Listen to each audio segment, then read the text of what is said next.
This is Kimberly. 25 years ago, Kimberly was born a happy and healthy male named Jason, but around the age of 10, she felt a crisis of her own identity. Kimberly received a sex change operation at the age of 17 after taking estrogen hormones for the last 4 years before her surgery.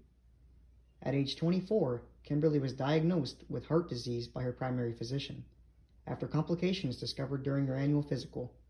Kimberly's physician prescribed her with aspirin to take daily, which in cisgender males would work to combat her heart disease. However, her physician's lack of knowledge on how to treat transgender females led to her having a heart attack just 1 year later, resulting in her death.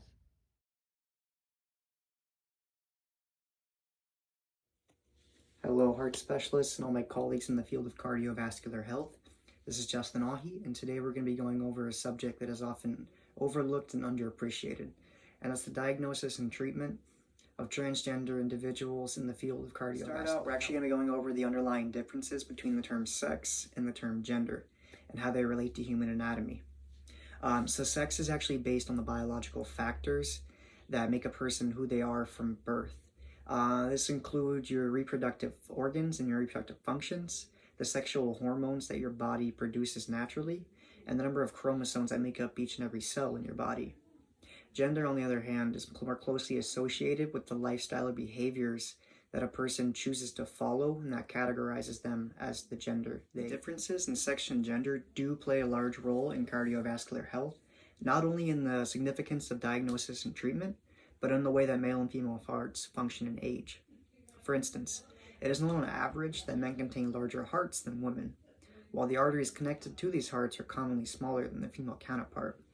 Because of this, hypertension and high blood pressure is more prevalent among males whose enlarged hearts make it difficult to pump high amounts of blood through the small and oftentimes damaged arteries and veins.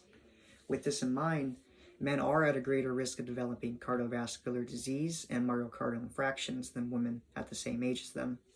However, in terms of fetal and cardiovascular health, the onset of menopause places women at a significantly higher risk of developing these same heart conditions.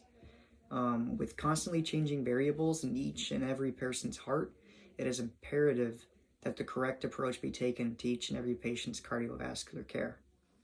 The fact that the majority preventative and corrective medication and treatment for coronary disease and other underlying heart conditions is gender-based provides very big complications in terms of individuals who identify as the opposite gender.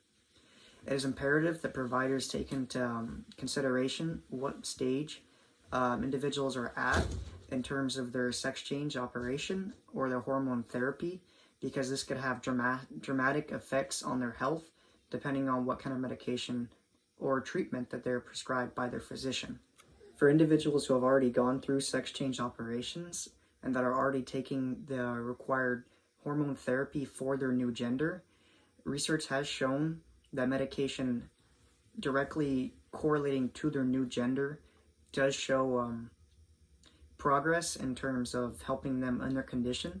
However, giving the same medication to someone who is recently transitioning or is just starting taking the medication and hormone therapy for their new gender has shown to do little or nothing for their actual underlying health.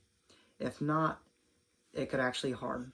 Developments and improvements can be made in multiple areas of cardiovascular health for individuals who are identifying as the opposite gender or who have gone through sex change operations or are taking gender reassignment hormones at this time.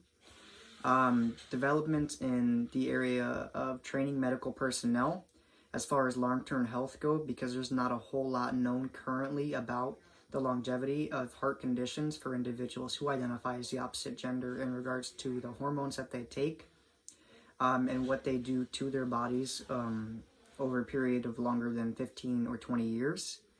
Another area that could be worked on is drug development for individuals who are suffering heart diseases but are unable to take the gender-based medication that they were born with because it would actually cause harm or little to no help to their underlying conditions.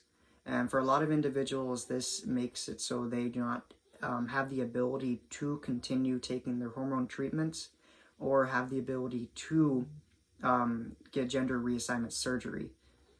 So areas of development in drugs and medical training will really assist in creating a better atmosphere and longevity of livelihood for individuals who identify as the opposite gender.